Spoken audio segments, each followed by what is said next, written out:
Who Back When? Shazam, and welcome to another episode of Who Back When, a Doctor Who podcast. I am Ponkin, and this is a momentous occasion. Not only are we discussing the 2014 Christmas Special, Last Christmas, the first Capaldi Christmas Special episode, but we are in the presence of a living legend. Ladies and gentlemen, I give you the man, the myth, the legend, Flapjack. Oh my god, it's the return of the flap. The return of the flap. Once again. What's it been, like 13 months? It has been aeons. So much has happened. How long is that in Dreamtime, though? I would say approximately that's like 2,050 years. It's been a damn long time, dude. What? Oh, yeah. Well, I was going to say, like, yeah, it's been 13 months to you and me, but in fact, our real bodies are somewhere on distant planets with, like... That depends at what level... With crabs on our faces. What level of Inception are we at? Like, the last year has been like an eternal dream. It has. It really has. Oh my goodness. Like, well, you know what? We have so much Who to catch up on. Oh my god, are you shitting me? Obviously. It's ridiculous. Yeah. Ladies and gentlemen, what you don't know is that we have, for the past 13 months or however long it's been, we have recorded about 78 episodes, Jack and I. But we just never aired them, just to fuck with you guys. Yeah, they're coming. Like, over the next 10 years, they will be released periodically. Every time I can be bothered to make the drive to yours. The episode you're listening to right now, we actually recorded over a year ago. Yet somehow we time travelled and watched the 2014 Capaldi Christmas Special. Yeah, I think that makes mathematical sense. Yeah, definitely. Yeah, anyway, nice to have you on board again. Yeah, thanks, man. It's good to be back. So, today we are discussing Last Christmas. We're not going to go through this plot point by plot point because I think it's fair to say, I think it's reasonable to assume that everyone who is tuning into this podcast has already seen it. And I have made 0 notes. I've made 3 notes during the course of the past, I'm going to say 2.5 hours during which we watched this episode. Yeah, again, because it was so frickin' awesome. Yeah. So if you haven't seen this episode, then please do watch it. We're going to spoil the shit out of it. What do we need to discuss in this episode? We need to go through high points, low points. Do you know what? The dream list, the wish list. I feel like I haven't given any context at all to my Who watching for like 13 months. Okay. So I would just like to say, go for it. For the record. Dude, cleanse your palate. I love the fucking shit out of Capaldi. Oh my god, me too. Oh, that's such a good place to start. Okay, yes. But I don't think I'm quite explaining it to the level it needs to be explained. Like, I want to suck this guy's dick. He is the best Doctor imaginable. I can vouch for this. I walked in on Jack once. I was actually jacking off.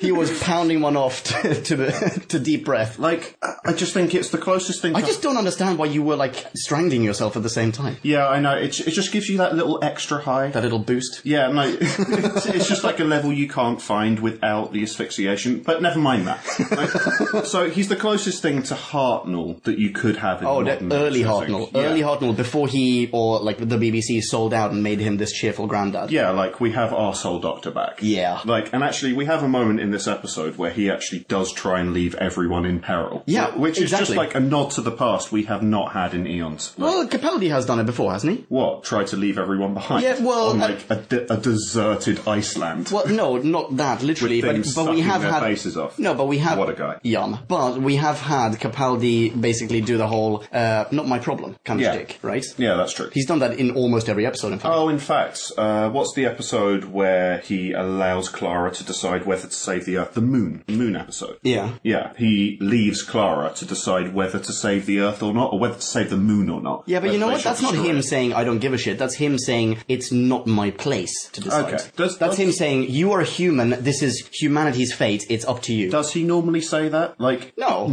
I think that's just because he respects New Doctor Clara. usually intervenes.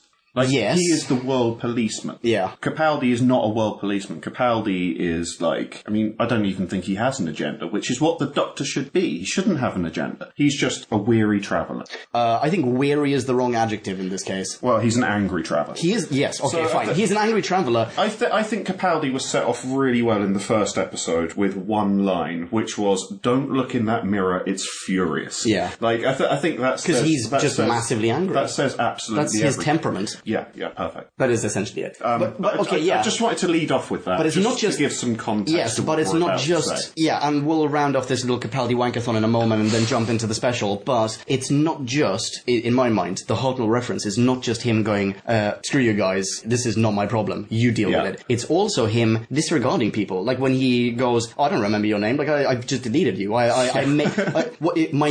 Don't you want to know my name? Like, no, I don't need your name. Yeah. Like, we can function which is on a very completely different different from, level. like, Tennant's Nobody Gets Left Behind. Or Yeah, like, exactly. That was the same with Matt Smith as well. It's like, nobody gets left behind. We don't forget anyone. Yeah. He forgot somebody in the space of 10 seconds. Yeah. In fact, I doubt he ever knew her name. Even when he does refer to her as Shona or something. Does he? Yeah. Okay, but it happens twice in this episode. The first time, he's just like, fuck off, I don't care about you, I've deleted you. Yeah. And then the second time, she tries to tell him and her he says, name, I don't need and your he's name. just like, don't give it to me, it's useless information. It's ideal. Like, I love this guy. I love this guy as Anyway, well. get into the episode. Okay. Let's go thematically. All right. Because Oh, yeah, fine. We have no notes. Oh, Dude Meister. Okay, sure. What's the first theme you want to start with? You lead, dude. It's your podcast. Fine, God, wow. It Jesus. was my podcast once. Yeah, but some people are just not good enough for the flap. Okay, anyway. Should we start with the elephant in the room, which is the two movie references? Yeah, okay, so... Because, hang on, sorry. I think almost everyone will have noticed this. This is not like a... No, there's Alien and there's The Thing. But I think it also... We need to go through the list. Because we were doing Alien and The Thing. Well, The Thing is also there. We should go through the list, you're right. Yeah. But it's Alien and Inception. Oh, okay, yeah, sure, sorry. Actually, it's three movies. It is 3 movies, yeah, that's what it is. 3 movies all in one. Holy shit, guys.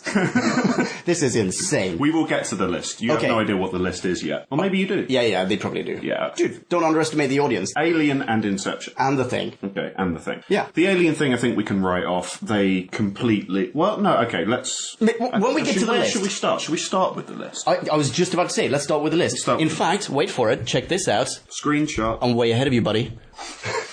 We have the list. This is her name Shona? I want to say Shona. So, girl who Doctor disregards. Yeah, the chick who clearly sucks dong for crack. Yeah, scuzzy crack whore girl. Who lives in the most untidy flat. In the most unclean. Oh, yeah. There's like a filament of sweat, filth, cum, to the point discarded food. When that thing disintegrates on the floor, she doesn't think to clean it up. No, she just goes gross and leaves she it probably there. assumes that it's one of the myriad cockroaches in her shitty little abode. But the theory is... And she probably shares with her pimp. This is your theory, which we can discuss, that she is, like, running the whole dream show. I think, I don't know if she's running it, but I think to a degree she is... The strongest brain amongst the group. Not the strongest brain. I think maybe it's that... You know how... She's, like, less asleep No. Dude, okay, check this out, okay? Hold on to your cerebral cortex, because it's gonna blow up in a second. I'm currently holding my dong. That's where your brain is. Okay, wrong head. Doesn't matter. Okay. Off you go. I was going to say, think with your big head, but I've seen your knob. Okay. Have you really? No, I haven't. I'm kidding. Impressive, isn't it? Yeah. Off you go. Veiny and blue. Okay. All right. You know how the Doctor goes into Clara's dream? Yes. And it is Clara setting the rules, more or less, right? It's still being influenced by Shona, and we will get into that. Setting the rules is a strange way to say it. As in, like... She's not setting the rules... Not all of them. In an Inception kind of way. She's not, like, controlling the world. She is to a degree. Okay, we will... Okay, you know, something we need to talk about in this thing is Clara's dream. That's the next bullet point. Let's go through that next. And then maybe we can go through this in layers, in Inception layers. But all right. We still haven't discussed the list. Okay, wait for it. Okay, so this is to put Shona, if that's her name. This is in order to put Crack Shona into context. Too harsh. Let's call her Cracky. Cracky. This is in order to put Cracky into context, okay? So you know how the Doctor goes into Clara's dream, and the fact that Mr. Pink is there, clearly that is Clara's doing, right? The Doctor even says, you've made him taller than he really is, for example. So that's Clara's doing. And Clara clearly goes, before that, she clearly goes, I can tell that the Doctor is warning me with the blackboards and whatever, but vroom, I'm going to remove them, and I'm in control. So I'm thinking everyone has gone into Cracky's dream. That's interesting. So those two are at the same level of Inception at that point. So they're both in Clara's dream, but they're at the same level of Inception. Yeah, because he's put on a thing as well and gone in there. The reason that Clara is, like, creating the world is that she was the first person at the layer, at that layer of Inception. I think that it's her dream, and he uses a crab in order to get into her dream. But maybe it's the case that Cracky was the first one to have the sucker on her face. That's very possible. Which is why she created the world. It's very possible. It's so dumb. But everybody else is feeding into that world. Dude, that's very possible. Either way, I would say that they have gone into her dream. Okay. That's her dream. This all sounds like nonsense until we tell people about the list. Here's the list. Just fucking do it. At the end of the episodes, Cracky has her, when she wakes up in the crack den, she has her Christmas Day itinerary, okay? It consists of 6 points. They are, number 1, DVD, Alien. Yeah. This is clearly referenced in the episode. In fact, it's mentioned. So, in fact, she created the face suckers. Yeah. Possibly. Yeah, so the way they open, they look like the alien pods that open and the face suckers come out of them. I think it's just a given. The whole thing is an Alien reference. They even say it themselves. Yeah, it looks like a face hugger, blah, blah, blah. Exactly. Yeah, right. Number 2, DVD, The Thing from Another World, which is the original. You mentioned you've seen this. I did, when I was like 6. My dad made me watch it because he thought it would scare the shit out of me. Did it? Yeah, fucking hell. It was awful. He also made me watch Swamp Thing. Oh, nice! Have you ever seen Swamp Thing? Oh, it's fantastic. Yeah. When I was a kid, I used to watch this is a tangent, but I used to watch the Swamp Thing cartoon. Oh, nice. Yeah, it's infinitely more child-friendly. Swamp Thing scared me more than anything in the world. I was as a child, I was terrified of Swamp Thing. I remember playing Swamp Thing in the schoolyard once. I used to think it was going to come get me at night. I had a slight fear of the dark as a result. Wow. Yeah. Okay. It was deep. All right, then. And my dad made me watch it just because he thought it'd be funny to shit me up. And I was 6. But anyway. Explains a lot. So The Thing from Another World. Yeah, it's the 1951 original that John Carpenter then remade as The Thing, and which was remade, I want to say 2 years ago as... What's it called again? What's the remake? Don't know. Or prequel, rather. I don't think I know. It's like... maybe it's called The Thing as well, I think. Right. Anyway, I haven't seen it. The story...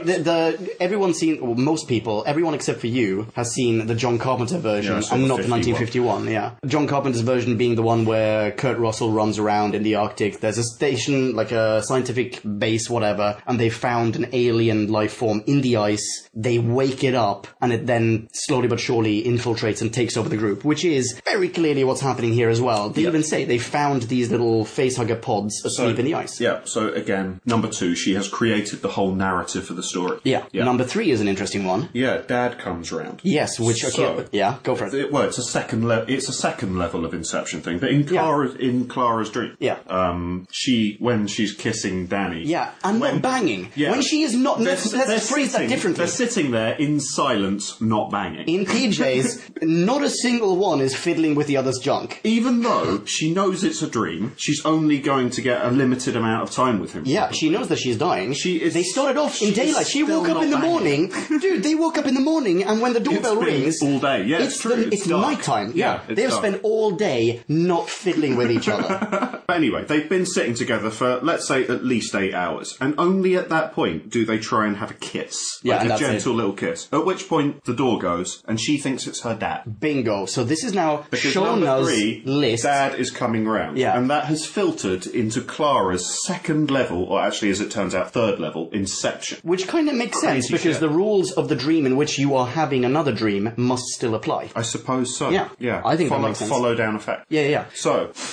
Number 4, DVD Miracle on 34th Street. Santa Claus. Yeah. That's pretty given. Like, this is actually a really good theory. Yeah. Like, well picked out. Nice one. Yeah. Number 5 and number 6 don't really make sense. Number 5, Thrones Marathon. Maybe somebody out there can try and explain it to us and can put it on this review. Game of Thrones, I can't really see the crossover with Game of Thrones. No, right. Could Thrones mean something else? It can't. It must be Game of Thrones, right? Well, it's got to be. Thrones Marathon. Like, what else is there to marathon on that is Thrones related other than Game of Thrones? I don't know. Maybe there is something. Yeah. No, I don't think so. Okay. I think 5 and 6 are non-sectors. Number 6, Forgive Dave, which is the thing that she then ticks off. Like, oh yeah, I've now forgiven him. Although, why does she tick it off? Because she hasn't actually done it. She's just woken up. No, okay, yeah, but maybe it's like, oh, I'm going to sleep on it. And then she wakes up, for all she knows, she's slept on it. Okay, but she should really be ticking that after she's phoned Dave. Like, she shouldn't be doing it when she wakes up before she forgives Dave. Why do you think Dave needed forgiving? I imagine he wouldn't give her crack. Possibly. Like, maybe Dave's her pimp. Maybe Dave is actually a really good guy. He's trying to... Like, he's train-spotting her into her shitty little flat. Like, there is no more crack for you, no more heroin. Mm-hmm. You're just gonna have to deal with it, sober up. Yeah, quite possibly. Yeah. So she really should be forgiving Dave. Yeah. Although maybe... Dave's a good guy, let's face it. Dave is a good guy. Yeah, but really, she should invite Dave around before ticking that off. That's all I'm saying. Like... Okay. Because if she's just... This is a ridiculous point, but if she's just thinking of forgiving Dave and she's ticking it off, she could just as well say, okay, DVD Alien, I'm thinking of watching it, I'll tick it off. Like, it doesn't make any sense, but whatever. I think it's Christmas Day, she wakes up on her own in her dingy little crack den. She realizes she's all by herself. There's some sort of gross cockroach on the floor. Which she is unsurprised by. I'm completely unsurprised. Because that's the sort of thing that grows in her kitchen. Or possibly it's the kind of hallucination that she has when she hasn't had heroin for a while. But either way, she wakes up by herself, sitting in the sofa. Yes. That's what's happened, right? Forget Dave. Yeah, forgive him, rather. Yeah, so she wakes up by herself and goes, well, God damn it, you know what I need? Company and dicks. What I'm saying is, let us forget Dave. Okay, fair enough. Leave her to Dave. Okay, do you think... The salient point is, we think that she is running the dream. Yeah. Do you think that if they had stayed in the dream, numbers 5 and 6, Thrones Marathon and Forgive Dave, would have factored in some way? Like, would Dave suddenly have turned up at the station? Yeah, possibly. Like, if the dream had gone on longer, maybe it would have turned into a medieval nightmare. Maybe. Yeah, that's a very good point. Yeah. In fact, they could have run into the TARDIS. They were on the way into the TARDIS. And then he could have spirited them away into medieval Santa times. Saving them, Dave could have come. Dave turns up in medieval times. Makes perfect sense. Glorious. Yeah, all right. That's true. It's why they're the last two on the list. Dude, nailed it. Okay, so... In fact, do we even need to go on? Done. Ladies and gentlemen, thanks for listening. I need more gin. Okay, so she's running the dream. Okay, what was the theme? Okay, so we have now covered 2 of the 3 films. Yeah. Inception is the very obvious one. When Clara wakes up, and her flat is just too nice. She has that weird roof terrace thingy. Oh, yeah. Right outside her bedroom window or whatever. Yeah. Nobody in London has that. No, like, certainly not a teacher. Yeah, a teacher. Could she afford to live there? Who lives by herself. Like, and you can see the eye from it as well. Yeah. Like, no wonder that was a dream. Yeah, exactly. Like, the dream wasn't Santa. It was more unrealistic to think that on a teacher's salary she could have that apartment in London overlooking London Eye. So this is something actually I think we need to get into, or we need to get back. Let's revisit this other action point towards the end of this recording. But that is like, are they still dreaming at the end? Oh, yeah. Let's end on that one. In a tangerine dream. Exactly. Yeah. So when she wakes up as young Clara at the end, that's a pretty nice flat as well. Yeah. That's like a massively super nice place. Yeah. In fact, I would say that's the same place that she has her regular dream in, as in her Mr. Pink dream in. I think that's the same place. You think she's got a whole house? Yeah, that's my point. It's another completely unrealistic flat. You know what it is? It's not a flat. Stop calling it a flat. It's a massive house. It's a massive house. It's like a country house. Dude, they are upstairs. You can see the TARDIS downstairs. What does she need to dream for? Everything's come true. Yeah, exactly. Like, she's a millionaire. Basically what this is. A £4 million house. Dude, it's a Christmas miracle. Location. It's a Christmas miracle. This is basically the Notting Hill syndrome. You know Notting Hill, the Hugh Grant thingy? I do, unfortunately. It's like he runs a second-hand bookshop or whatever. He has a massive house. A mansion in Notting Hill. A terrace house in Notting Hill that he shares with a bum who has no income. I.e., he owns that place or possibly pays the full rent for it. Yeah. Impossible. Yeah, I mean, we worked in the book industry. Yeah, and since you could barely afford to eat. It's still the holiday season. You think of The Holiday. Jude Law is an editor. You and I have both been editors in publishing. Jude Law is a goddamn editor and has a beautiful, beautiful country house. Yeah, bullshit. Yeah. Like, call it. He is renting a living room. Like, that is his real existence. Yeah, that he shares with another dude. Yeah, and he shares a living room with another dude, and he's paying $1,000 a month for it, which means he has nothing left over at the end of the month. Like, he can barely eat. Yeah. Editors can barely... Yeah, ladies and gentlemen, if you work in publishing, get out now. Yeah. God, so Follow pleased our I did. example. Yeah, same here. Okay, so... Anyway, the Inception thing, though. What I was going to say, sorry. So she wakes up in the beginning before she encounters Santa. She is already dreaming, right? Yeah. Yeah, so she is already... Sorry, before she encounters Santa. Yeah, as in the point she encounters Santa. Not just that, like at the point where she wakes up. She wakes up, she goes out on the roof terrace thingy. Yeah. Yeah, and there is Santa and his two elves. Yeah, she's already dreaming. She's already dreaming. Not just that, she's already dreaming Shona's dream. That's Cracky to you and me. Yes. She's already dreaming Cracky's dream. I'm pretty sure her name's not Shona. I'm sure it was Shona. Maybe it's not. Fuck it, Cracky. Yeah, Cracky. So Cracky is already influencing her dream. That's the miracle on 34th Street. Yeah. Because Santa is already on the roof terrace of this massive house. Yeah. Wait, how does that work?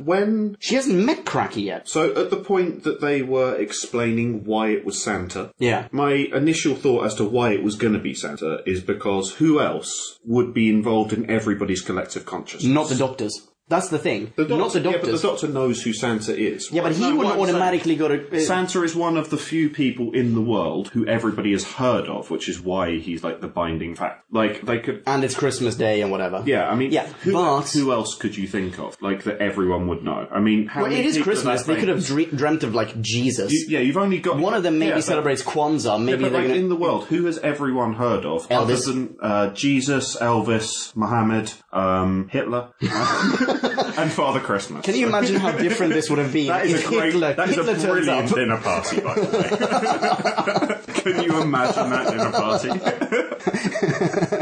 Pass me the gravy.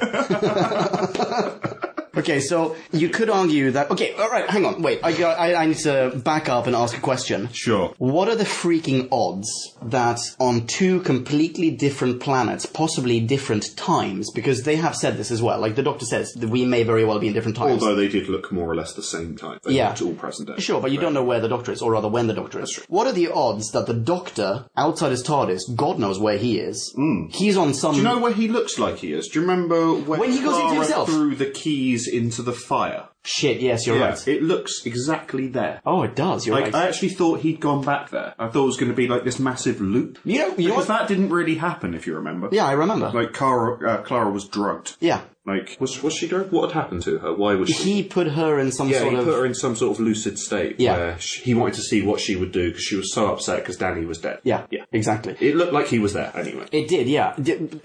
Nice ref. I thought of when Matt Smith went into himself and we saw the War Doctor for the first time. Yeah. But either way, maybe we will revisit that planet next time or going forward, because he went someplace, right? Yeah. So what are the odds? He goes to a place where there are these, like, pube crabs climbing on people's faces. He gets attacked by someone, or one of them. And Clara, different planet, gets attacked by one of these. What are the freaking odds? We're never told where these things are from. I mean, they could be, like, from everywhere. So maybe that's something that's going to turn up. Maybe they're going to be like the darkness. No, the silence. They are a universe-wide thing. But it is implied that they are a universe-wide thing. Yeah, that's true. Although maybe it takes humans. Okay, but alright, so fine. That's point number one. Point number two would be, what the fuck, man? There's an actual invasion of the Earth going on. Yeah. And we kind of disregard this. But it's at such a small level. Like, how do you know? It's 5 people. Yeah, but you don't know that. I suppose there could be a million. There could be a million, and just these 6 people have gone into the same dream. Yeah. But there could be millions. Could be like little cells going on all around the world. Yeah, exactly. Right? And the Doctor is not investigating this because he doesn't give a shit. Yes, that's right. That's exactly what's happening.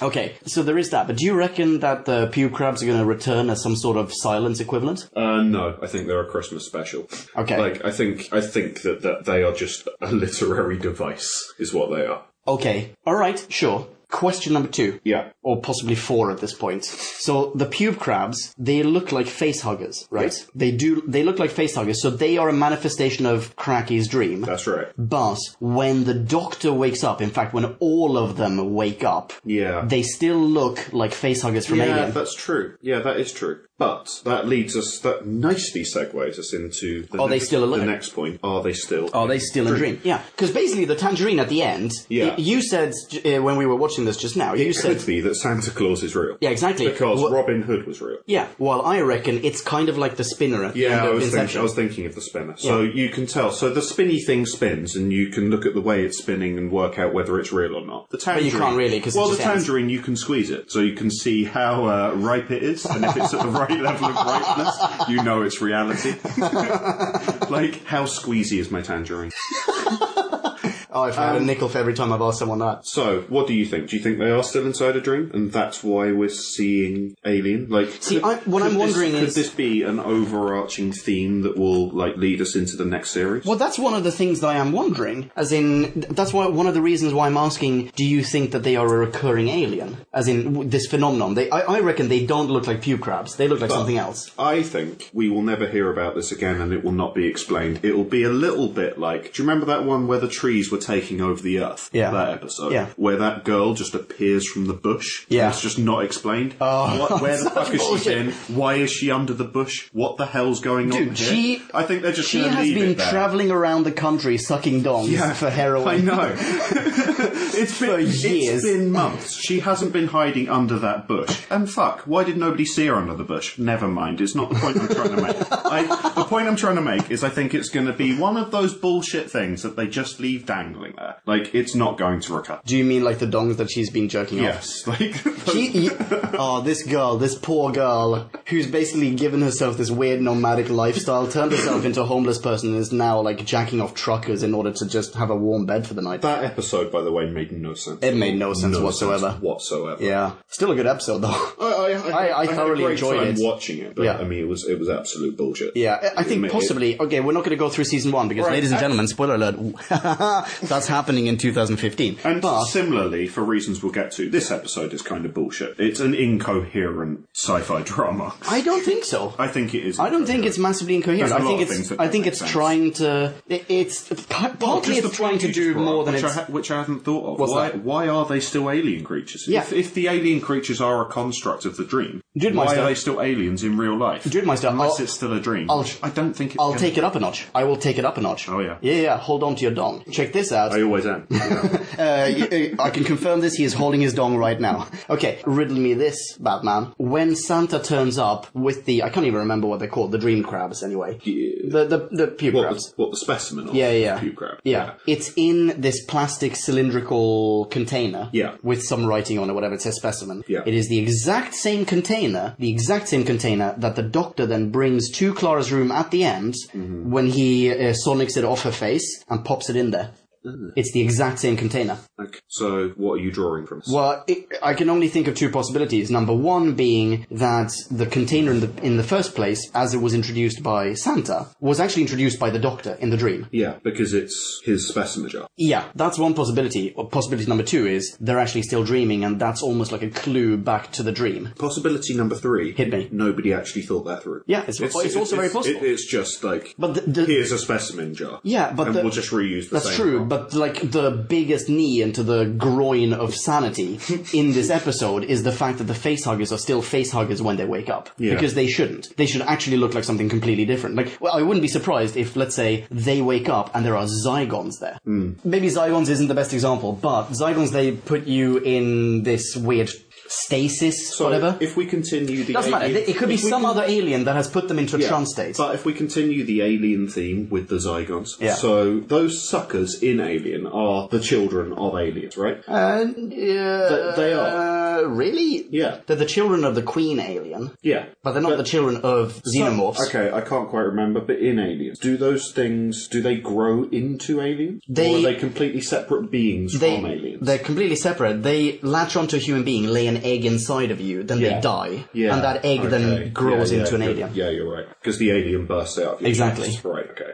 Could it be a similar thing? It could. With an existing, monster from Doctor Who? It's possible. That is how they breed? It's totally possible. Either way, I reckon that at some point in the next season, very possibly, the Doctor's gonna go, or Clara's gonna go, man, I've got this weird pain in my temple. Yeah. And then it's like, wait a minute, guys. Yeah. This is freaking me out. For 1 second of your entire life, whether you're dreaming or not. Exactly. Maybe that is the theme of the next season. Yeah, very possibly. It would, I hope so. I doubt it. Yeah. I really want to have an explanation for why the facehuggers are facehuggers. They often leave Christmas specials dangling. And actually, in this last season, they've left quite a lot dangling and not felt the need to explain. Yeah.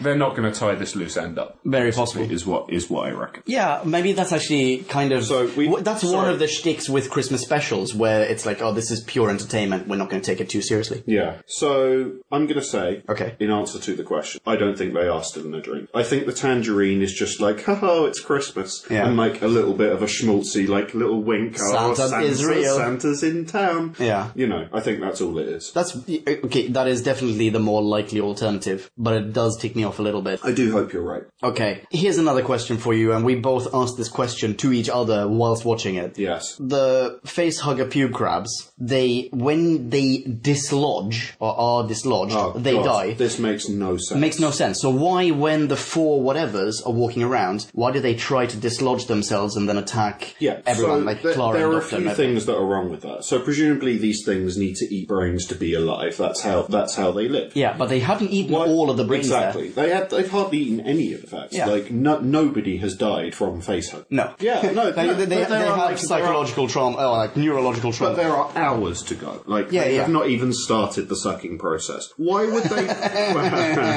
why would they leave a perfectly good host to jump up and go on to another host? And why is it that they, don't do it sometimes? So when the facehugger has Clara, for example, we both said this. Yeah, exactly. It's got Clara. Everyone is thinking about it. Everyone's thinking about it. Everybody's hovering over it. Yeah. Why is it not trying to attack? In fact, it could attack all of them one at a time. If you could make the argument that once you've been attacked by one of these, you're going to be under for a while, so it could basically just kind of domino across in a circle. Yeah, but it doesn't make any sense. Yeah, but it would just jump onto the Doctor, for example. They're all lying there on beds, and the second you think about them, they stand up. Yeah. It just doesn't make any sense at all. Now, as I said at the time, the Doctor Who writers could get out of all of this by saying, do you know what, it's a dream state, anything goes. It's nightmares, anything goes, that's what Capaldi says. Yeah. It's a dream, it doesn't have proper logic, it jumps, it's a bit funny. Sure. But fuck that.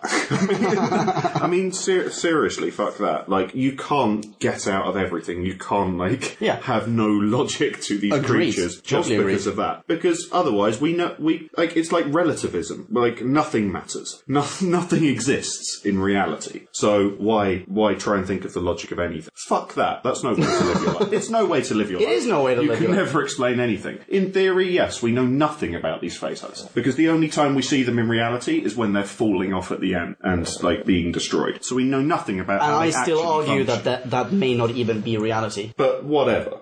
We can't just say the rules don't apply because they're in dream states. That's what I'm saying. Okay. So what the fuck? Okay, how about this? The Doctor said, and this was actually proven in the episode, that when you wake up, or rather, the next step in your dream is what you expect, right? Because they... Don't remember him saying that. Okay, so do you remember when... maybe he doesn't say it, maybe he just infers it, but either way, do you remember when they realized that when the facehugger pube crabs came down from the ceiling and attacked them, and they think that's when the dream started because that's when Santa appeared and whatever. Yeah. And he goes, okay, so now let's all hold hands. Oh, I don't want to hold your hand, blah, blah. That little scene, right? But they go, so what's going to happen now? And he goes, the attack is still going on. They're going to dislodge those four on the beds. They're going to come after us and we need to get out as quickly as possible and there will be no Santa. So because they expect it to come that's what happened next. That's why they do come after right. them. So later on, when they all wake up... But surely before, when he's hovering over Clara, they know that these facehuggers do this thing where they jump up off host beings and open up their mouths and try and attack you. Yeah. They're surely expecting it then, too. So, like, what? Yes, to a degree, but for some reason they've also introduced this thing of you can get out of the dream. Yeah. Right? So, like, you can imagine Santa and he'll come and fly you away. Essentially, yeah. But also, like, it's perfectly okay for me as the Doctor to put myself in a crazy dangerous position of having one of these pube crabs on my face. Mm-hmm. Because it's okay, because if I want to, I can very easily pop back out of it. Yeah. Which is what he does. The only challenge for him is... The challenge for him is not to save himself. The challenge for him is to convince Clara to want to get out of the dream. Question. Yeah. How do you get out of the dream? What is it they're doing to get out of the dream? They're just realising that they're dreaming and they're trying to wake themselves up. Like, try to wake up from a dream. But that's the point I'm about to make. Okay. Because they don't wake up when they realise that they're in a dream. Self-awareness of being in the dream isn't enough. They have to do something. They have to want to wake up. Yeah. Yeah. And that's where the Inception layers come in, because they think that that is the only dream. So when they wake themselves up, they only wake themselves up to the next, or the Inception level above that. But in theory, why is it when the Doctor realises he's in a dream, he doesn't immediately wake up? So when I see what you mean. When he's standing at the TARDIS and he goes 4. There are 8. We're still alive. Yeah, we're still in the dream. We're still in the dream. Why does he not just go and like he? Okay, so it's not just realization. So not just realization. Yeah. That's not enough. And here's an interesting thing as well. Why does he run back in? Because he's already demonstrated that he doesn't give a shit about the people in there. All he really needs to do is he's already there with Clara. All he needs to do is to tell Clara, listen, we're still dreaming. Snap out of it right now. Yeah. And then both of them wake up. Yeah, that's true. Actually, again, incoherent. Incoherent. Actually, you're right. I'm coming around to your way of thinking here. Okay, the point I was going to make with like, what you expect is what's going to happen, doesn't exactly follow through, right? Because... Example. Okay, I'll say something else. Something just a fundamental untruth about this. Yeah. They don't remember who they are exactly. They only roughly remember who they are. Yeah. Sort of remember what they do. Perfume management. Exactly. So how do you know what to expect? That's almost it. I don't even know. I don't know if I'm proving anything here. It may be that I'm saying the reality, quote unquote, possible dream that they then wake up in, as in like the crack den, for example. Yeah. Or the, oh fuck, I'm paralyzed. Yeah. That bit.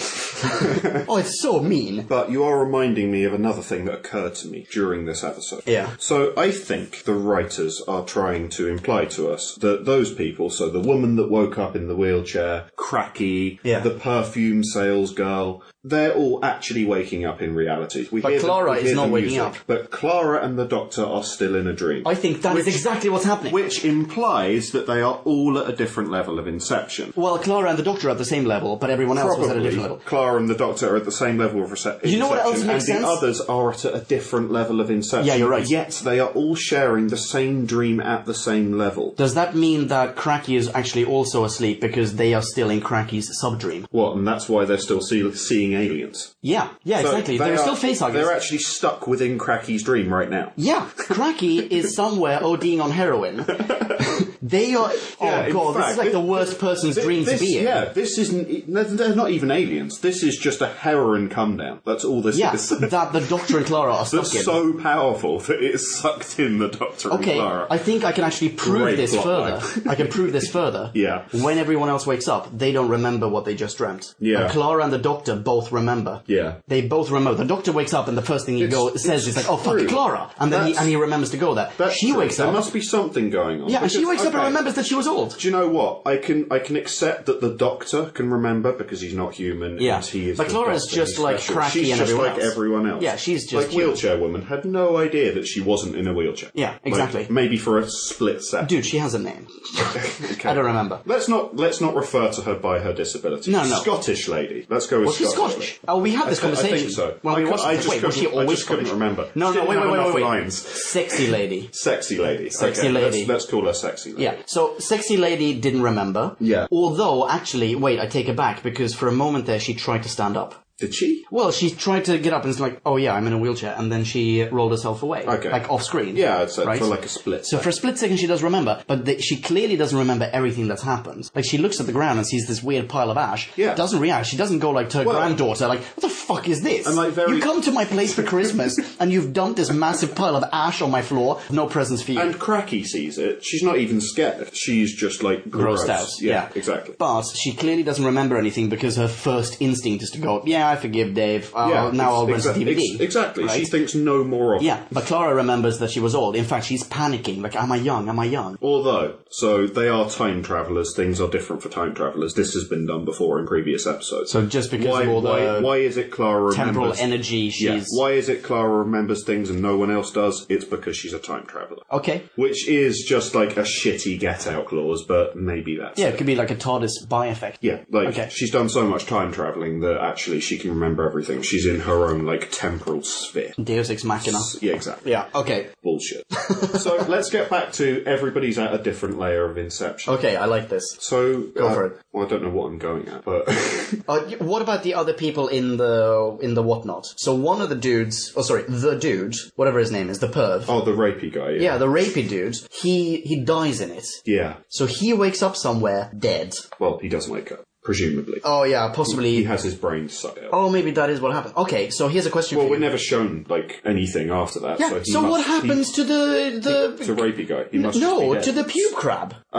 Presumably it just lives. Like, and then now attacks someone else. Probably moves on to another host, even That's stronger. my point. That is my point. There is a freaking invasion going on. In fact, okay, so Santa says there's an invasion of the Earth, right? Yeah. He says this. This, I'm guessing, is the Doctor introducing that notion into Shona's or Cracky's manifestation of hope, right? So Santa... Okay, check this out. Santa is there as a manifestation of hope and, like, salvation that Cracky has brought into the dream, correct? Yeah. But Santa also brings the specimen jar. Mm-hmm. So that's the Doctor affecting Santa. Yeah. And Santa says stuff like, bigger on the inside. Only Clara and the Doctor would know that. Mm-hmm. So that's someone else introducing that. And Santa also says there's an invasion going on. There's an alien invasion of the Earth. What, so you think the Doctor is projecting that? Yeah, I reckon either the Doctor or Clara, presumably the Doctor, has subconsciously got Santa to say there is an invasion of the Earth happening right now. Mm. And very possibly the Doctor has now gone to some other planet where he's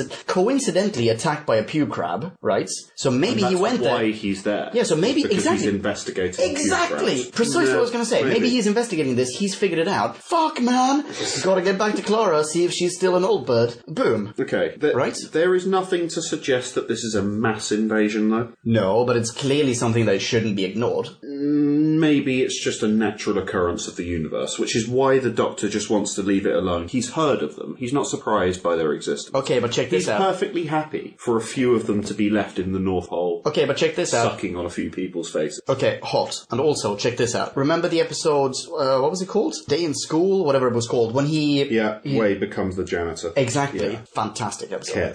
Caretaker. The Caretaker, that was the name of the episode. Yeah. He is hilarious in that. He is just amazeballs. He's amazing in every single moment of actually everything I've ever seen him in. Can we just take a break from the podcast to jerk each other off a little bit? Oh my god, okay, did you see all of the thick of it? Like, all of it? Oh yeah, I've seen the thick of it. You only started We're not talking about the dicks anymore. You only started watching it after you found out Capaldi was... Because you're not English. You only found... like, when you found out Capaldi was going to be the Doctor, yeah, exactly. You watched all of the thick of it. Yeah, I've seen it, I think, 4 times since then. Yeah, like, I was watching it beforehand, and, like, I've always loved that guy. He's amazing. Like, he is fucking... Yeah, he is fantastic. Okay, what was I going to say? So, alright, sorry. Back to the Caretaker. Yeah. He went there on his own to take care of one single renegade alien, like this soldier machine thing. But I think it had the power to take over the entire Earth, didn't it? It was, like, causing a massive... I can't remember exactly what it was doing, but it was big. It was a large-scale it had the power of nuclear bombs. Yeah, like, whatever. It was a large-scale problem that he had to deal with. He was, like, saving the Earth. These sucker things, they're only killing one by one, which he seems to be fine with. Yeah, but we don't know how many there are, and someone has projected Santa to say there's an invasion of the Earth going on. Yeah. There could be millions of something that isn't a facehugger attacking the Earth right now. Yeah, could be.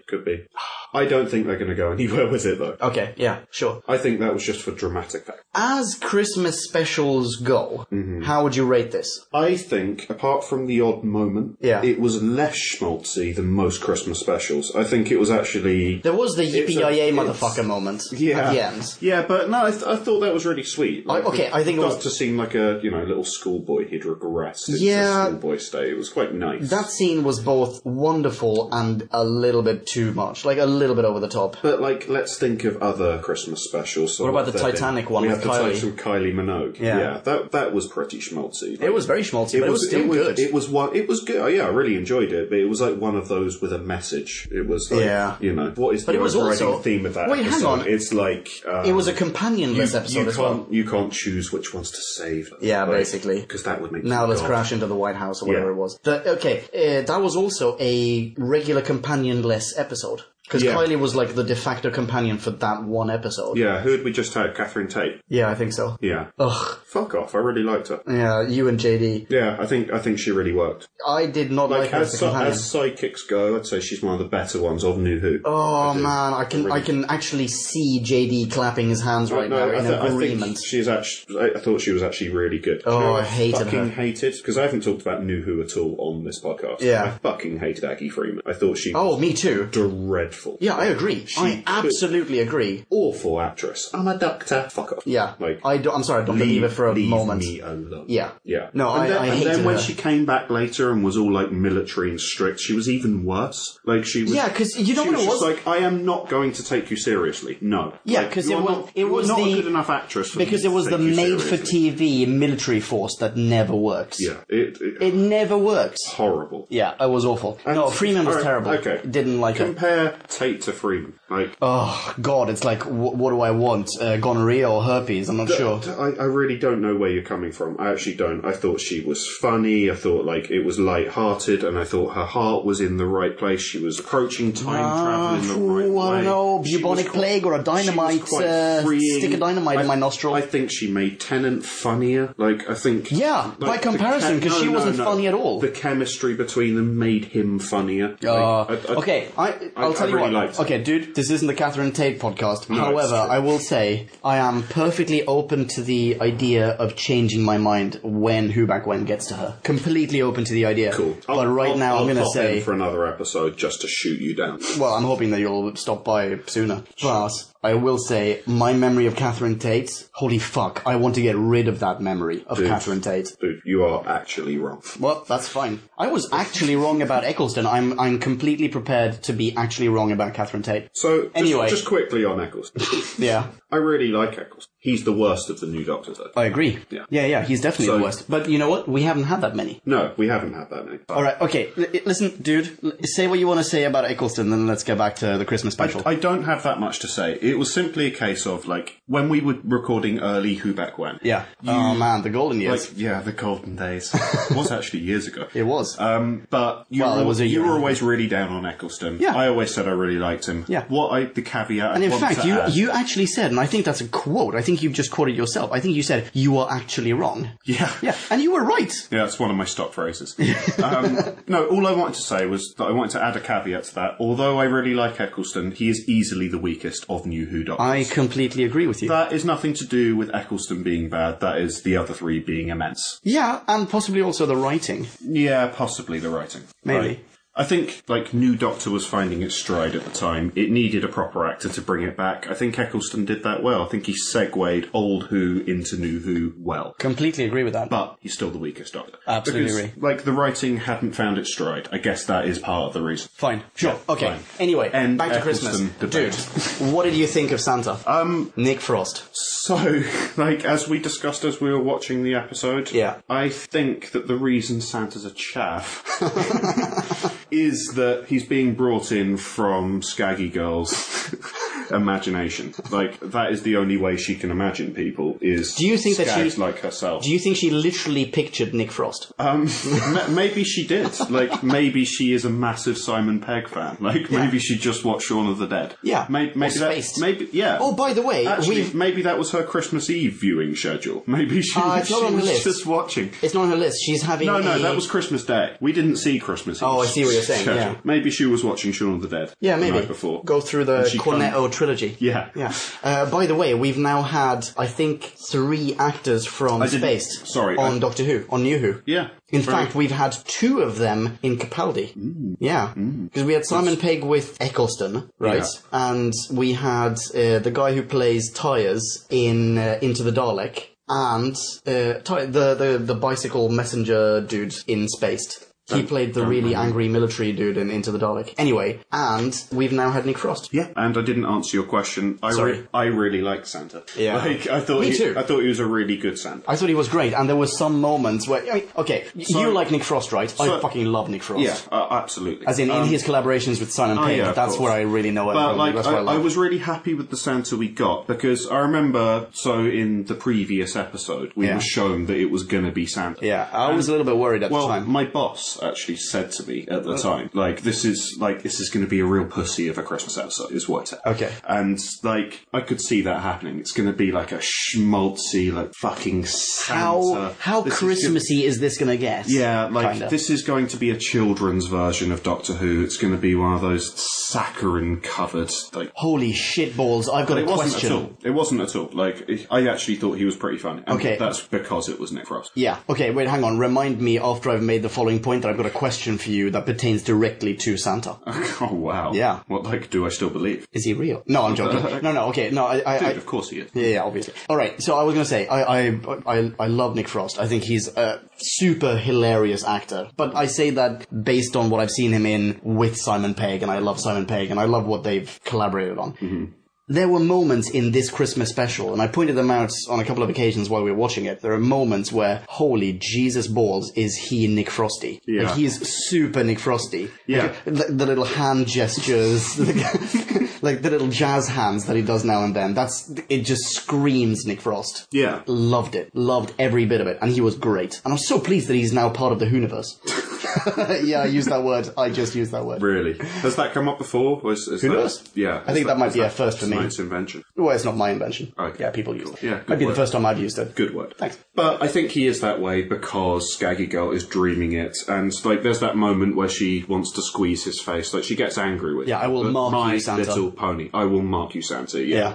She's clearly hot. My Little Pony, clearly some sort of street lingo for heroin. Yeah. Well, yeah, smack the pony, is that... Smack the pony? Yeah. Dude, what you do in your spare time is none of my business. Okay. Whatever. I thought Santa as a device was really good. I thought so as well, and I thought the execution was great. What did you think of the elves? One of them being played by Strax's, whatever that actor's name. And the other one from the Misfits. Yeah, exactly. They were like comic relief. I thought they were fun. Was all. I didn't realise it was... It's actually basic physics. Yeah. Pretty funny. Yeah, I didn't realise it was Strax until you told me it was. And I didn't realise that the other guy was from Misfits. Very fun. Unimportant, basically. Yeah, you're right. They were unimportant. But very funny. Yeah. Love the bit where Nick Frost as Santa goes bleep bloop and turns off the car alarm in Rudolph. It is pretty sexy. That was pretty funny. Okay, hang on, wait. So here was the question I wanted to ask you. Oh, yeah. When the Doctor arrives, in the very beginning, when he arrives on the rooftop, and he goes, Clara, get in the TARDIS right now. Yeah. Right? And he's wearing an awesome hoodie. Yeah, very cool outfit. Clearly, okay, fine. So you could say... He looks like a Market Street trader. Yeah. Oh, yeah, totally. It's cool. Like a very well-dressed one. Yes. Yeah. Like a sexy one. Sexy. Like, as discussed. For an older man. Yeah, we agreed. Yeah. Oh, yeah. Yeah, we both would. Okay. It's the hair and the piercing eyes. Question is, when he gets Clara to get into the TARDIS, he walks up to Santa and goes, I know what you're about. I know what you're here to do. And he basically he infers that Santa is some very malicious force that he is rescuing Clara from. In fact, he immediately says, don't look at him, don't talk to him, get into the TARDIS, don't ask any questions. Yeah, and actually it was a little bit confusing early on because it seemed as though Santa and the Doctor knew each other. Yeah. It was like he's another Time Lord or something. It was like they'd met before. Yeah. And they'd done battle before. Yeah, exactly. Now, does it kind of make sense though? I mean, Santa knows who the Doctor is because Santa is an invention. The Doctor is just basically quite sceptical of everything, as we saw in the Robin Hood episode. Yeah, does not believe... When he saw Robin Hood, he was just like, you are not real, and actually I think that you're not doing very much good for him. Yeah. Yeah. I think he is just basically skeptical of everyone, and when he meets new people, he immediately assumes the worst about them. I think there's more to that, though. Okay. He arrives there with a very clear purpose, and that is to save Clara. Yeah. And you can argue that the dream... He says later on as well, in dreams, stuff doesn't necessarily always make sense. This is why there's it's a long story. story fits in, right? Yeah. But when he arrives, he clearly wants to save Clara from Santa, and he walks up to Santa and he goes, I know what you're about. I think he says something to that effect, like, I know why you're here, I know who you are, but I know the game you're playing. That's just like a very Glaswegian stock phrase. Like, point somebody in the face. Like, I know what you're about. I know what you're about, mate. I'm not having fucking any of it. Love it. Good voice work. Thanks. What does Santa do in that scenario? Because he almost plays back. In fact, does Santa know that he's a construct at that point? No. Does Santa work out that he's a construct? I don't think he does. Throughout the episode. No, at some point he does know that he's a construct. Yeah. Because he explains it to everyone. Yeah, okay. It's actually Santa that explains it. I think that he has worked it out when they've worked it out. Who you gonna call thing? I think he officially works it out when they work it out, or when one of them works it out. He seems possibly to be... the Doctor. Okay. Actually, that's it. Santa... The Doctor works it out, and then Santa goes, yeah, obviously I'm made up. Yeah, but Santa seems to be all-knowing. It's not as if Santa comes to a realization at any point. Santa seems to always know who he is and what he is. Oh, I disagree. I disagree, because if that were the case, then Santa would have gone... moment where Santa has like a light bulb moment, is there? He doesn't ever have a light bulb moment. No, but similarly... When the Doctor says it, Santa, as you said, is like, of course, yes, that's exactly who I am. Yeah, do you not... okay, however... You're defining me. However, I disagree with you, because if he were all-knowing and he's there to help, then he wouldn't have played along with them. He would immediately have gone, those 4 people are you 4 people. You now need to wake up. This is what we're doing. Right? And he doesn't. He turns up with an army of toys and 2 elves, and then continues, like he's on the phone talking to the other sled, going like, yes, I've turned on the Aurora Borealis. Like, he is Santa. And then when the Doctor goes, yeah, but who rescued us? Obviously we're in a dream, because who rescued us? Then he turns up and goes, yeah, blah, blah, blah, made up dude in a red suit. Right? So I reckon he's just a manifestation of their dream. We've already agreed on that before. Yeah. What I don't understand is, why is there that little point of antagonism in the beginning when the Doctor materializes and he faces off with Santa on the rooftop? Because I think that's just how the Doctor is. I think he's just quite aggressive and skeptical. Okay, and I think he'd have done the same whoever it was, whether it had been Santa, whether it's Robin Hood, whether it's like anybody he believes to not be real or helpful. He is immediately aggressive. That's how he's been. Since the start, he's been immediately aggressive. Yeah, sure. Do you think that Crack then is aware of what's happening on Clara's exorbitant rooftop? Like subconsciously, it's an interesting question channeling it. Because we're coming back to the layers of Inception point, aren't we? Because they are clearly suffering her subconscious. Yeah, but if they are at a higher level of Inception, or rather a lower, they're at like the 3rd level of Inception, everyone else is at the 2nd level of Inception. Yeah. It's not possible, is it, that Crack Girl is affecting their Inception? Because their level of Inception is higher. Yeah. Do you see what I mean? Yes, I do see. So, I do see.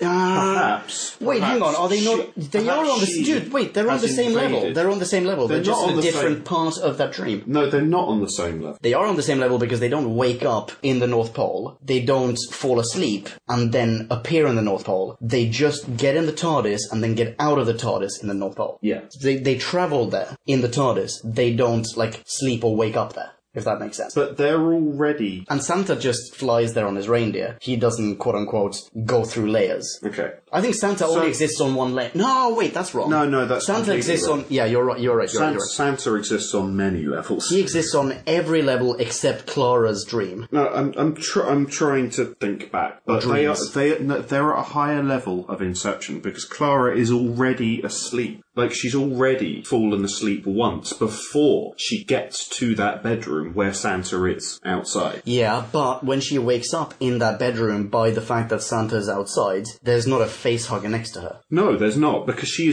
has already been face hugged at one level up. Yeah, exactly, but that's what I'm saying. I think that they've all been... Skaggy, presumably, has only been face hugged at that point once. Yeah, they've all actually been face hugged once, even though I'm still arguing that they're not face hugged. Clara's been face hugged twice. Wait, at that point, which is proven at the end. So they're all riding along in Santa's sleigh. Yeah. All the others wake up, go into reality. Clara wakes up from Santa's sleigh. She is still in a dream, isn't she? She is still in a dream. Because she's an old woman now. Yes. She is still being, Wait, hang on. She is still being face hugged. So everybody else has woken up because they're at that level of Inception. All right. Clara. However, wait. In a dream. Yes, but wait. I think that's. So does the Doctor too. Fuck. Okay, hang on. Yes. Wait. I think this is a plot hole. I don't think this is a light bulb moment for us. I think this is a plot hole that we have stumbled upon. No, I think they both wake up, right? But they're both still dreaming. They are on the same level. They both wake up from the sleds in a weird volcano planet / bedroom. Yeah. Right? Yeah. Only one of them has a face hugger, which is weird. Fuck it. No. They both have a face hugger. He goes to Clara, takes off her face hugger. They're still dreaming. Yeah, and everyone else who was on the sleigh is awake. Because they were at a different level of Inception. It's not a plot hole. They're just at different levels of Inception. Oh shit, you're right. No, wait, sorry. I forgot that she has a face hugger as an old lady. Okay, you're right. You are right. Yes, I am right. What the hell, man? This is a plot hole, though. I don't think it is a plot hole. How can it not be a plot hole? Because this is clearly still part of the Crackden's dream. No, it's not part of Crackden's dream. That's what I'm saying. That's why it's quite hard to marry the whole thing up. Because how could it be part of Crackden's dream when they're at a higher level of Inception? Okay. Clara is already dreaming. So the only way, all right, within a dream. I'm sorry, I take it all back. You are totally right. The only way that works, though. So the Doctor, somehow, when he comes in the TARDIS, transports them into Crackor's dream. I think everyone who is part of the pube crab... So we keep saying Crackor's dream. I'd just like to add some more supporting evidence that it is Crackor's dream, because I don't think we've mentioned it. We mentioned it outside the podcast. I think the sheer fact that they are pube crabs is proof enough. Well, no, okay, but we did point it out as we were watching it. So when they're reading the book, and they're each reading a word out from the book, when they do the last one, page 12, everybody said, the other three say very, very, very. And the third lady who says it, she's absolutely convinced it's all the same. Yeah, she totally goes like, what are you talking about? We it's are the in same reality. word. The only one who seems to be aware that they are not in reality is Cracky. Yeah, but that's one layer up. That's one layer up. Or possibly 2 layers up. If we're still talking about but she's the one who says dead, basically. Yeah, but that's a different... She seems to be the only one who knows that they are dead. Yeah, but Gringo, that's a totally different level than when Doc wakes up in Volcano Land. Yes, it is a different level. Okay. What I was going to say was, everyone But they're all on a different level. Not necessarily. All the supporting cast are on a different level to Doctor and Clark. Yes, exactly. They are always. Yeah. At all times. Yes, they are on a different level. Yeah, but my argument would be that those 4 are on the same level. Doc and Clara are on a different level. Yes, that's not an argument. I think that's just fact. Okay, fine. The Doc and Clara but the point are being, one level up. Yeah, sure, but the point being it's not 6 different levels. Either way, here's the theory. Everyone who is in some way affected by the pube crabs, they are connected. They're part of a network. Mm-hmm. Clara and the Doctor, they're connected by the sheer fact that they care about each other, and the Doctor's first instinct, if he's part of this network, maybe he somehow can sense that Clara is also connected, and that's why he goes straight to her and wants to save her. We don't know anything about these pube crabs. Yeah, except for the fact that they clearly cannot be pube crabs. But they might... they could be anything. They actually could be anything. You mean it's coincidence? They could be pube crabs. They could be anything. But they are face huggers from Alien. Yes. Okay. Which is a dream construct. Unless we are reading far too much into it. We're taking that list as Bible. But, okay, let's take it as Bible. All right, for argument's so sake. we subtract... Post-sled, we've subtracted the Inception layer of cracky, sexy, and pervy, and perfume. Well, pervy's dead. Oh, yeah, you're right. Yeah, and perfume. Right? Yeah. So, those 3, they're now out of it. They have been released from the network as far as we've been told by the show. Yeah, the show makes it appear as though they are awake. Yeah, even though they awaken and there's dust and shit on the floor, so possibly not. Doesn't matter, whatever. They are out of the equation, no one gives a fuck. Doc and Clara are still they're still hooked up, and their layer is now completely separated from Crackden. Yeah. And sexy and perfume. Yes. And yet, There are still facehuggers, Yes. and there is still Santa there to wake them up. Yes, exactly. Yeah. All right, fine. So, but are they only thinking that because it's been implied from previous dreams, so they've got it in their head as that's the way this works? So there's Santa, there are facehuggers. They've accepted that as reality from their previous versions of Inception. I don't think so. They've carried it over. I don't think so. Here's why not. When Santa turns up and he goes, "How much do you wish that, wakey wakey?"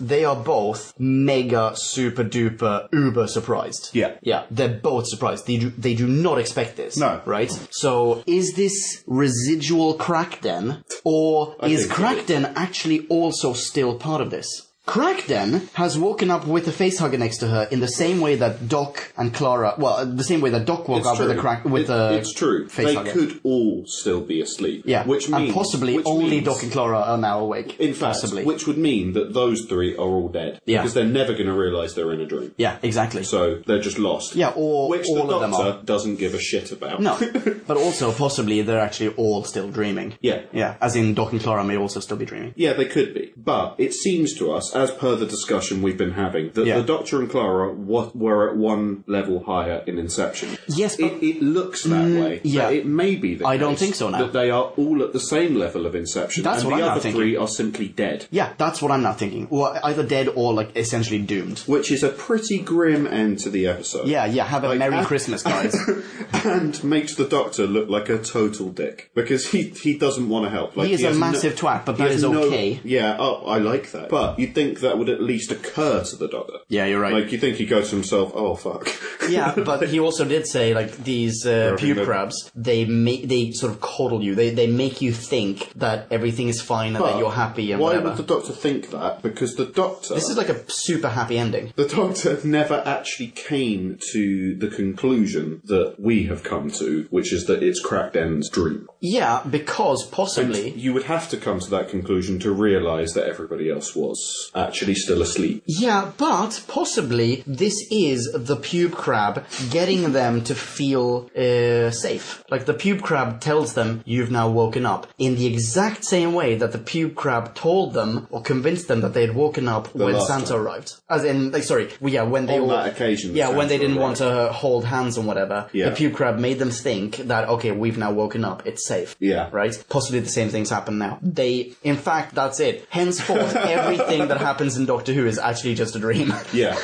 Which is great, because that means the writers can just do whatever they like with gay abandon, because it doesn't matter, it's a dream, there's no logic. It's fine. I'm not sure I'm happy with that. That would be awful. That would be awful. Like American sitcom. It would be Dallas. Yeah, that would be Dallas. Days of Our Lives. It would be it would be good. I would very much like to see the whole what is real, what is not real thing continued. I think that's a great concept. Well, but I want it to end it was sometime. The biggest blockbuster of 2012. Yeah, Inception. But I want it to end sometime in the next series. I still think what I thought originally. Yeah, it's just Christmas. They haven't. Don't worry about it. They haven't fully thought this through, and actually, this does happen quite a lot in New Doctor. Is that they don't think it 100% through. Very true. Because they're not writing this shit for nerds like us. Doctor Who is not like... It's such a big show. It's not completely a cult show. It's a mainstream show. Like this with is cult followers, with cult background, with cult followers. But it also appeals to a broader public. It's there to be consumed by a huge audience. Yeah. And I think for that reason, like if it works just as a driving narrative, that's enough for them. Yeah. Yeah. Very true. People have complained about this season being a little bit like the writing's quite weak. Oh wow. I do not agree with that. I disagree. I've really enjoyed the writing, but... There have been a few things that were a bit naff, but most of it overall great. I wouldn't say so much naff. It's just... the golden arrow. Yeah. Oh. But it's just when you really break them down, they don't make that much sense. Some of them. You can still enjoy the ride. There are many examples of this in movies, like where something just doesn't make any sense. Dude, you don't need to think about it. You know what? Inception. Yeah, like when you really think Inception through, it doesn't make that much sense. Exactly. Let's not not get into... But, I saw a documentary the other day on Back to the Future, and I'd never thought about it this way. Back to the Future doesn't make any sense at all. Oh, really? Well, obviously. But I do you know what? I'd never really thought about it, because it just, the narrative device works so well. But, people slowly disappearing from a picture because, time is being altered, that wouldn't fucking happen. Obviously not. That doesn't make any sense Obviously at all. not. But as you're watching it, you're fine with it, because, the narrative's so strong, and that's what's happening in, current Who. Sure, fine. That applies to all of sci-fi. Yeah. No, not all of sci-fi. Well, certainly any sci-fi with time travel. Some sci-fi does make sense, on its own level. Yeah. It's at least consistent and coherent. Yeah, dude, we said this. In fact, I gave you Alien as an example, and you were like, it's not a question of making sense, but it is a question of coherence. Sure. No, okay, fine. And also the simplicity of the plot will render it more understandable and just logical. Does not matter. Dude, we have now been recording for an hour and 25. I don't know what the final edit is going to be, ladies and gentlemen. And it is now 2 a.m. and I am literally 100 miles from home. Yeah.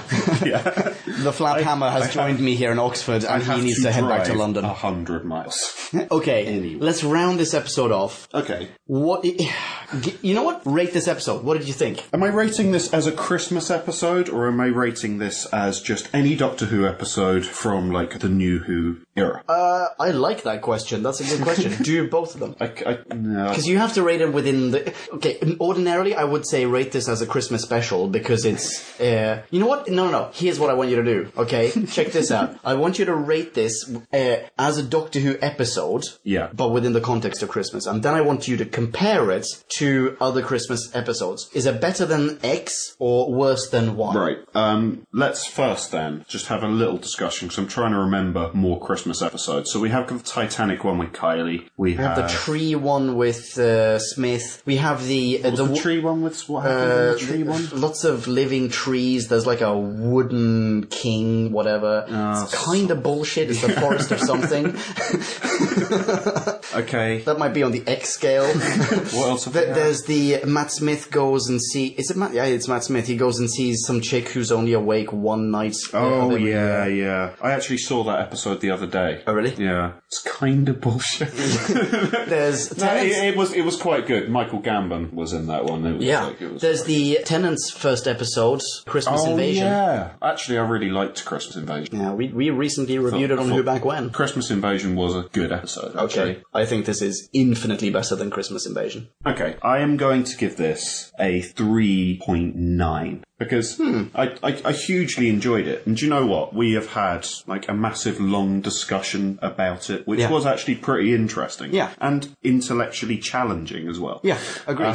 I'm not sure I'm satisfied by that, which is why I'm not marking it higher, but I really enjoyed the ride. This was actually the best moment of my Christmas day. Well, obviously it was the best moment of my Christmas day. But, it really picked me up. So, for that reason, I frickin' loved it. 3.9. Boom. There you go. All right. I could echo everything you've just said. And I think the main thrust of my appreciation for this particular special is that I can't remember a single Christmas special that we've had so far that's made for such good conversational material. Absolutely. I think so far everything's just been this is a Christmas romp. It's a feel-good episode. Yeah. It has no profundity. And it's all wrapped up in a neat little bow. Exactly. This could actually lead into stuff. And in fact, we didn't mention at the end of the episode, they tell us the Doctor and Clara will be returned. Yeah. So exactly. Oh my god, we didn't say that. They've actually given us a little nod to the rest of the series. There might be something coming out of this episode as well. Yeah, and by the way, next episode, The Magician's Apprentice, and the Doctor was referred to as a magician in this episode. That has happened before. He actually referred to himself. So when he was talking about his new,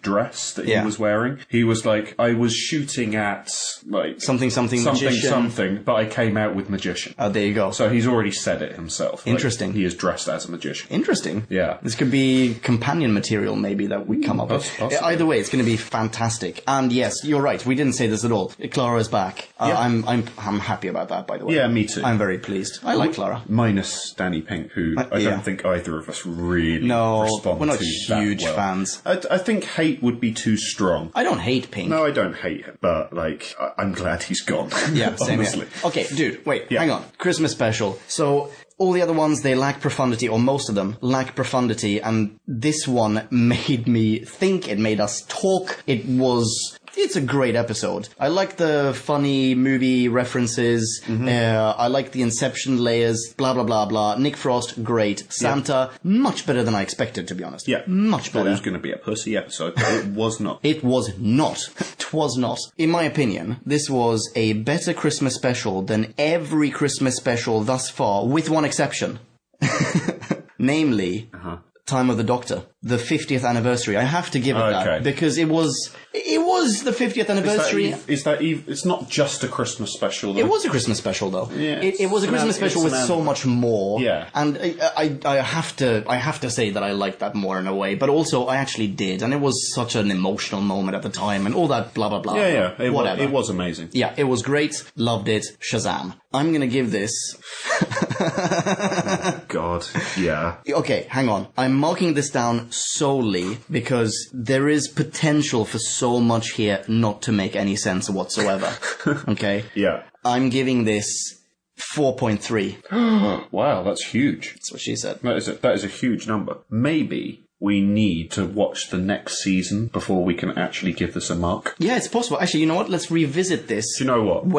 If we find out that there is any kind of tie-in to the next series, let's revisit this. Because this could, if it does tie in and it suddenly all makes sense, this could be like a 4.7. Yeah. It has the potential. Like looking back on it. Yeah, it has the potential for greats. Yeah. I mean, oh God. It also has the potential to be a piece of shit.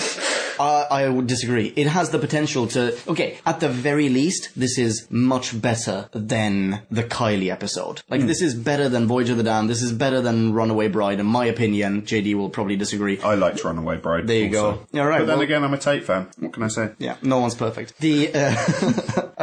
Flappy. Dude. Mega pleased that you stopped by Oxford. I'm super pleased that I'm back in the Who Back When team. Yeah. Sort of. Yeah. Come back whenever you like. Do you want to hug it out on the air? Yeah, sure. Let's do it. Come on, man. Can you hear that, people? Can you hear that? Good times. Good times. Ladies and gentlemen, thank you so much for listening. I hope you enjoyed the show. How could you not have? Flappy, do you still not use Twitter? No, not at all, but I'm still at One Too Many Mornings. So, so follow him. So follow me. If you're not following me, then, say hello. Give me a high five. I'll high five you right back. I am at Ponkin. Here's a soundbite of JD singing how you spell that. Ponken. Ponkin. Thanks, JD. Spoiler alert, one more episode is dropping before New Year's, but I recorded that a while ago and I'm going to go ahead and say this anyway. Happy freaking New Year's, everybody. Yeah, I will not be speaking to you again before New Year's, so happy 2015. Yeah, catch you in 2015. Rock on. Catch you on the flap side. Be rad and excellent to each other. Ciao. Kablamo! Did you enjoy the show? Then please do what the cosmos compels you to and spread the gospel of Who Back When. Tell your friends. Don't have any friends? No problemo. Tell some strangers. Like us on Facebook. That's facebook.com/Who Back When. All in one word. Are you on Google Plus? Then find us on Google Plus. That's plus Who Back When. And when you do, tell us why you're on Google Plus. Who Back When just got its very own Twitter account. No lie. So give us a follow. You guessed it. That's @WhoBackWhen. All in one word. Check us out on SoundCloud, vote us up on Reddit, listen to us on Stitcher, and head on over to our website, whobackwhen.com, where you can leave a comment, submit a review of your own, and peruse our visual index of aliens, monsters, and more, which increases in kablamos with every episode. And lastly, give us a rating and review on iTunes. Not only would it make us super chuffed, and it really, really would, but as thanks, we will transmigrate your iTunes nom de plume into the credit list of trailers for fake Doctor Who audiobooks produced by Who Back When. Have a poke around our bonus episodes to make more sense of that. That's it. Rock on and be rad and excellent to each other. Catch your earballs in our next classic Who review, new Who review, or, still funny, audio Who review. Ciao.